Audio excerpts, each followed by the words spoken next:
everyone, I'm Tosha Tyagi. Welcome to Mathematics with Tosha Tyagi. अब हम class 10 का next topic that is fundamental theorem of arithmetic पढ़ेंगे. ठीक है. Fundamental क्या होता है? फंडामेंटल मतलब बिल्कुल बेसिक जो चीज होती है, मतलब कोर चीज, दैट इज कॉल्ड फंडामेंटल. ठीक है. थ्योरम क्या होता है? थ्योरम जैसे अभी अब तक हमने पढ़ा है, एल्गोरिथम होता है, लेमा होता है. ऐसी थ्योरम होती है कि हम स्टेटमेंट को प्रूफ करते हैं. एक स्टेटमेंट होती है, उसको हमको प्रूफ करना होता है. ठीक है. अब आते हैं अरिथमेटिक. अरिथमेटिक क्या है? अरिथमेटिक एक ब्रांच है मैथमेटिक्स की जिसमें हम नंबर्स के साथ डील करते हैं. ठीक है. तो ये बेसिकली एक थ्योरम है जो हम प्रूफ करेंगे. ठीक है. क्या कहती है ये थ्योरम? ये थ्योरम ये कहती है कि एवरी कंपोजिट नंबर, अगर आपको कंपोजिट नंबर के बारे में नहीं पता है तो मैं आपको डिस्क्रिप्शन में लिंक दे दूंगी, आप उसमें जाके देख सकते हैं. मैंने वीडियो बना रखी है इसमें. ठीक है.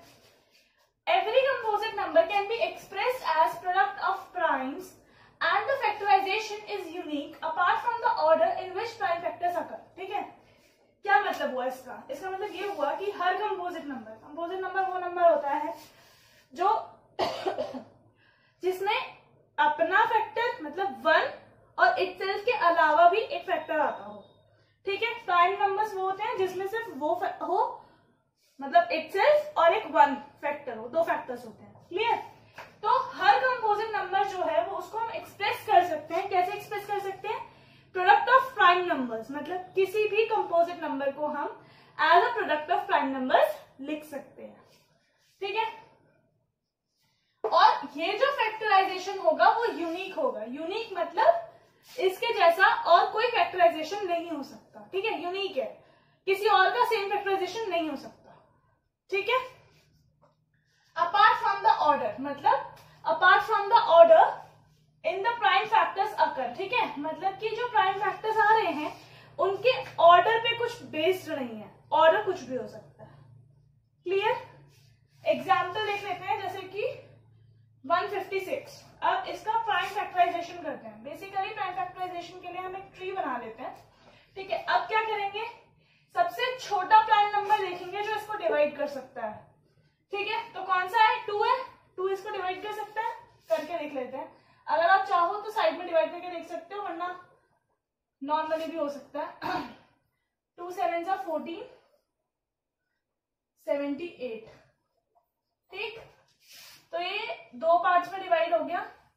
इसमें एक तो 2 और दूसरा क्या है? 78. ठीक है. अब फिर देखेंगे 78 कितने पार्ट्स में डिवाइड हो सकता है. ठीक है. मतलब सबसे छोटा प्राइम नंबर जो इसको डिवाइड कर सकता है, सबसे छोटा प्राइम नंबर फिर से 2 है जो 78 को डिवाइड कर सकता है.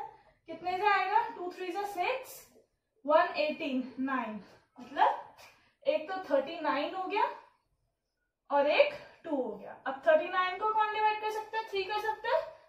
39 का क्या होगा? 13 3 is 39. क्लियर? अब ये भी एक प्राइम नंबर है और ये भी एक प्राइम नंबर है.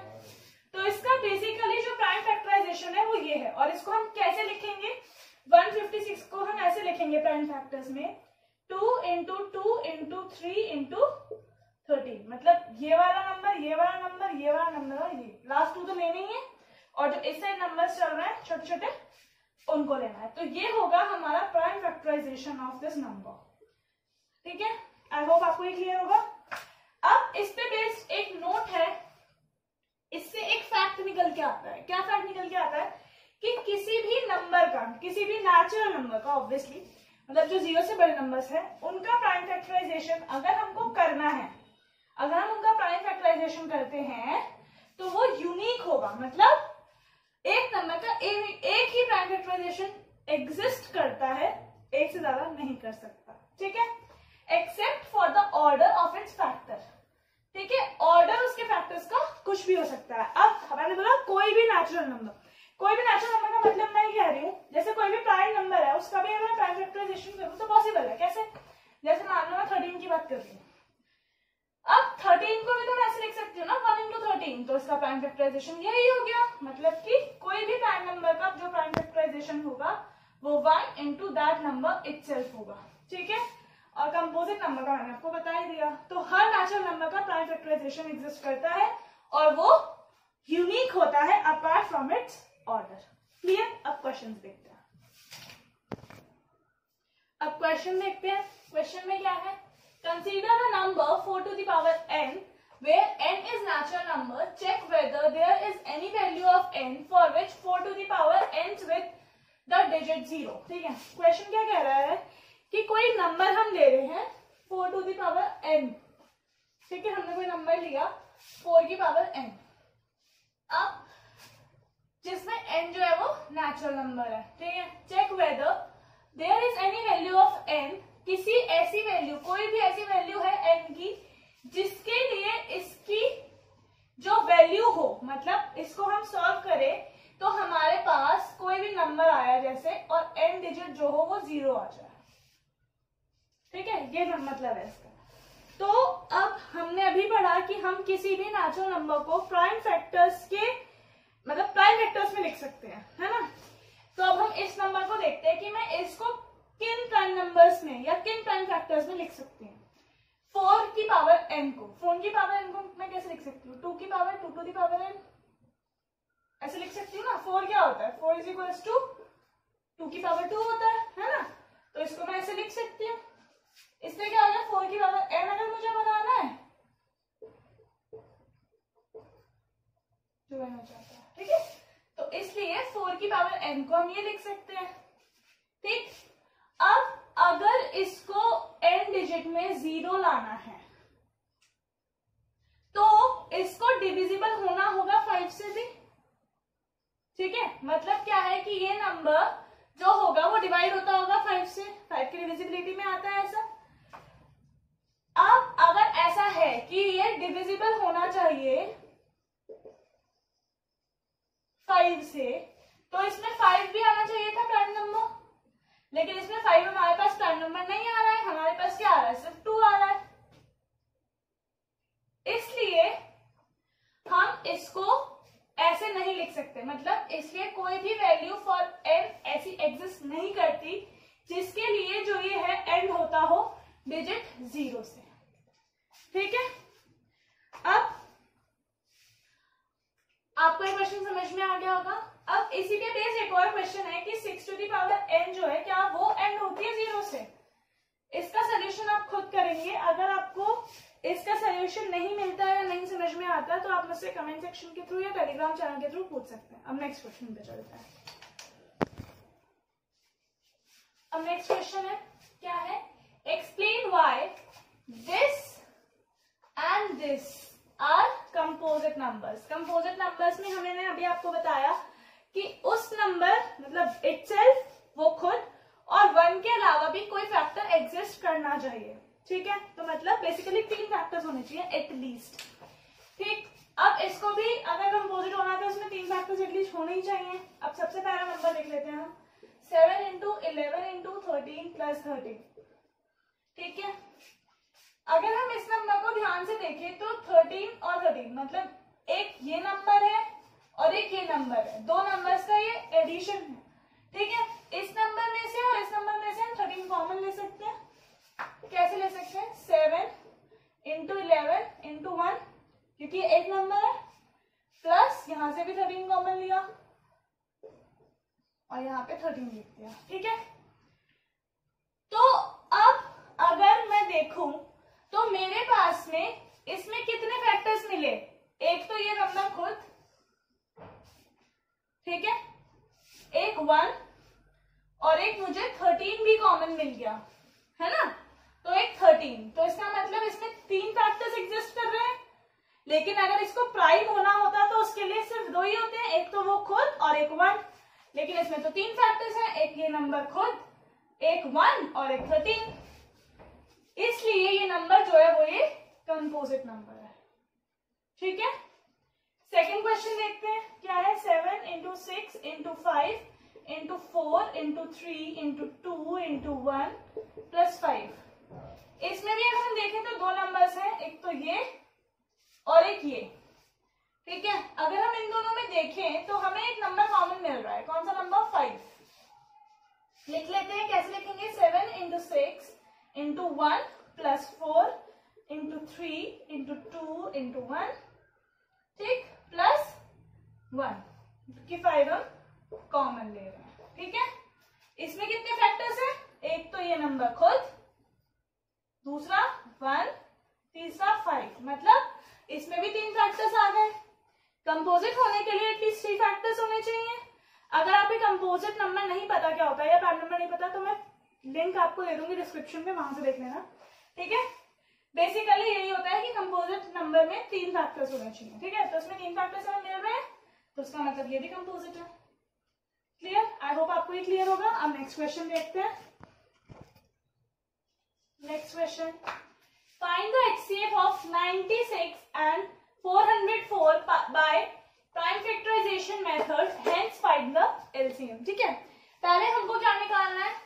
HCF निकालना है 96 और 404 का by the method of prime factorization. तो 96 का निकालते हैं। पहले क्या करना होता है हमको? HCF निकालने के लिए फैक्टर्स निकालने थे, दोनों नंबर्स। अब इसने बोला by the method of prime factorization, तो प्राइम फैक्टराइजेशन के मेथड के अकॉर्डिंग हम इसके फैक्टर्स निकाल लेंगे। कैसे निकालेंगे? जैसे मैंने आपको बताया था, 2 से डिवाइड कर लेंगे। 2 से डिवाइड कर लीजिएगा 96 को, तो कितना आएगा? 2 4 is 8 और 2 8 is 16। ठीक, तो ये आ गया 2 और 48। अब इसको भी डिवाइड करके देख लीजिए, तो ये आ जाएगा 24। फिर डिवाइड करके देखेंगे तो 2 12 जा होता है 24, फिर 2 6 जा 12, फिर 2 3 जा 6। ठीक है, तो 96 के क्या फैक्टर्स बने? 96 के फैक्टर्स बने 2 into 2 into 2 into 2 into 2 into 2, 2 into 2 into 2 into 2 into 2 into 3। ठीक है, नेक्स्ट है 404। इसके फैक्टर्स निकालना है। 2 से हो रहा है ये भी डिवाइड, कितना आएगा? 202। डिवाइड करके देख लेना आप लोग एक बार, वैसे डायरेक्टली दिख रहा है 2 2 जा 4, 0 एज इट इज, 2 2 जा 4। ठीक है, फिर 2 से हो रहा है, फिर आ रहा है 101। ठीक है,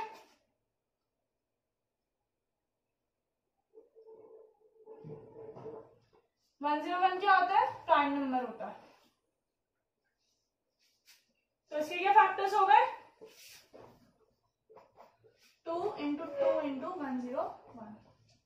ठीक है, अब इसके बीच में हमें HCF निकालना है। HCF निकालने के लिए हम इनके फैक्टर्स लिख लेते हैं। ठीक है, तो कितने फैक्टर्स कॉमन आए हमारे पास? ये कॉमन आए, तो HCF कितना हो गया? 2 into 2 which is equals to 4। HCF आ गया हमारा 4। ठीक है, अब हमसे इसने क्या बोला कि hence find the LCM। LCM find out करने के लिए बोला। LCM के लिए एक रिलेशन होता है। ठीक है, क्या रिलेशन होता है? कि LCM into HCF is equals to A into B। मतलब ये जो दो नंबर्स गिवन है, इनका product is equals to the product of HCF and LCM। ठीक है, हमें क्या निकालना है? LCM निकालना है। कैसे निकालेंगे? A into B upon HCF। ठीक है, HCF अभी हमने देखा था कितना आया था? 4। ठीक, तो क्या आएगा? 96 इंटू 404 डिवाइडेड बाय 4 आएगा। ठीक है, आप इसको मल्टीप्लाई करेंगे तो 9696 LCM आ जाएगा। ठीक है, मल्टीप्लाई करके देख लेना, या फिर मैं करके दिखा ही देती हूँ।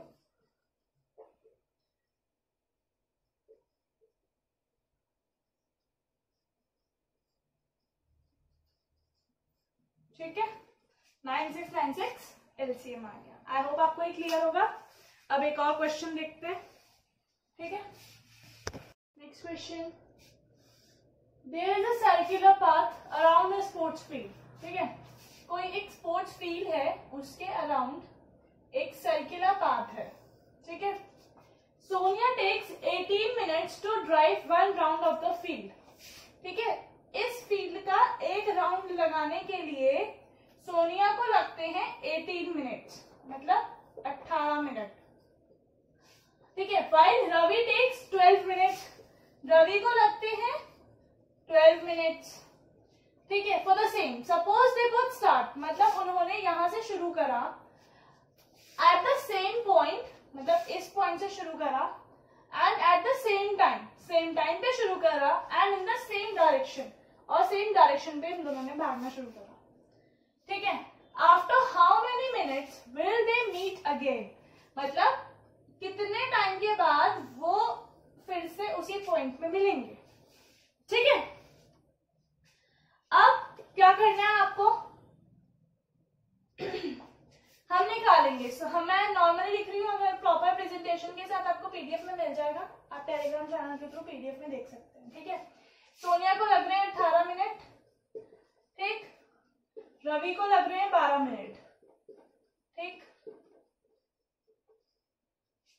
अब इसे बोला how many minutes they will meet again, मतलब दोबारा मिलेंगे। हम लीस्ट टाइम में निकालेंगे कि कितने कम से कम टाइम में वो फिर से दोबारा मिलेंगे।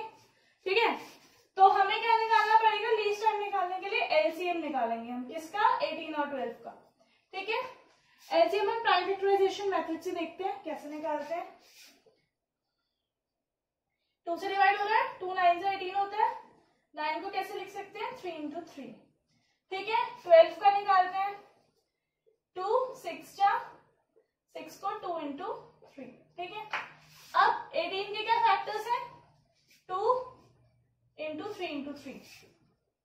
12 के क्या फैक्टर्स हैं, 2 into 2 into 3। ठीक है, सबसे पहले हम एलसीएम में क्या लिखेंगे, जो कॉमन है दैट इज 2 and 2, और क्या कॉमन है, 3 and 3। ठीक है, ये कॉमन नहीं है। एचसीएफ में हम इनको निग्लेक्ट कर देते हैं, इनको छोड़ देते हैं, लेकिन इसमें हम निग्लेक्ट नहीं करेंगे, इसमें हम लिखेंगे 3 और 2। ठीक है, तो एलसीएम क्या आ गया, 2 3 6, 3 2 6, तो 6 6 36, एलसीएम आ गया 36, मतलब they will meet after 36 minutes के बाद वो फिर से मिलेंगे।